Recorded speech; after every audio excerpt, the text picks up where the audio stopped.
ప్రకాశం barrage వద్ద బోట్ల తొలగింపు ప్రక్రియ క్లిష్టంగా మారింది.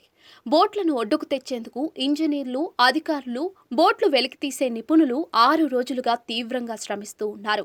బోట్లను బయటకు తెచ్చేందుకు మరో ప్లాన్ అమలు చేసే యోచనలో ఉన్నారు. 2 బోట్లను గడ్డర్లతో కలిపి చిక్కుకున్న బోట్లను లాగేందుకు ఏర్పాట్లు చేస్తూ ఉన్నారు. ప్రకాశం బ్యారేజీ వద్ద అధికారులు, నిపుణులను బోట్లు ముప్పతిప్పలు పెడుతూ ఉన్నాయి. ప్రకాశం బ్యారేజీ వద్ద చిక్కుకున్న బోట్ల తొలగింపు ప్రక్రియ కష్టంగా మారింది. బోట్లను ఒడ్డుకు తీసేందుకు 6 రోజులుగా తీవ్రంగా శ్రమిస్తున్నా కూడా ఫలితం కనపడటం లేదు. అబ్బులు బృందం ఒక పడవను కూడా బయటకు తీసుకుని రాలేదు. దీంతో మరో ప్రణాళికను బెకెం సంస్థ అమలు చేయాలని నిర్ణయించింది. 2 భారీ పడవలను గడ్డర్లతో కలిపి ఇంజనీర్లు అనుసంధానిస్తూ ఉన్నారు. ఆ పడవల్లో ఇసుక, నీరు నింపి చిక్కుకున్న పడవలను వెలుపలకు తీసుకువచ్చే ప్లాన్ అమలు చేయాలని నిర్ణయించారు. ప్రకాశం బ్యారేజీ వద్ద అడ్డుపడి చిక్కుకుపోయిన పడవల తొలగింపు ప్రక్రియ 6వ రోజు కొనసాగుతోంది. పడవలను ఒడ్డుకు తెచ్చేందుకు ఇంజనీర్లు, అధికారులు, బోట్లు వెలికితీసే నిపుణులు తీవ్రంగా శ్రమిస్తూ ఉన్నారు. ఇసుకలో ఇరుక్కుపోవడంతో బోట్ల వెలికితీత ప్రక్రియ సంక్లిష్టంగా మారింది.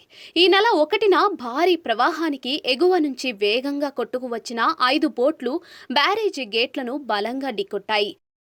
67, 69, 70 గేట్ల వద్ద కౌంటర్ వెయిట్లు ధ్వంసమయ్యాయి. ప్రవాహంలో ఒక పడవ దిగువకు కొట్టుకుపోగా 3 భారీ పడవలు, ఒక మోస్తరు పడవ కలిపి గేట్ల వద్దే చిక్కుకున్నాయి. ఈ పడవలకు ఒకదానితో మరొకటి కట్టి వదలడంతో లంకెపడ్డాయి. దీంతో బ్యారేజీ గేట్లకు అడ్డుపడి ప్రవాహాన్ని అడ్డుకుంటూ ఉన్నాయి. అడ్డుపడిన భారీ పడవలను తొలగించేందుకు కాకినాడకు చెందిన అబ్బులు బృందం శుక్రవారం నుంచి తీవ్రంగా శ్రమిస్తోంది. భారీ పడవకు ఇనుప రోప్ కట్టి ప్రొక్లైన్తో బయటకు లాగేందుకు ప్రయత్నించారు. ఒడ్డుకు చేర్చేందుకు 3 రోజులుగా ప్రయత్నిస్తున్నా కేవలం 20 మీటర్ల మేర మాత్రమే బోటు వెనక్కి కదిలింది.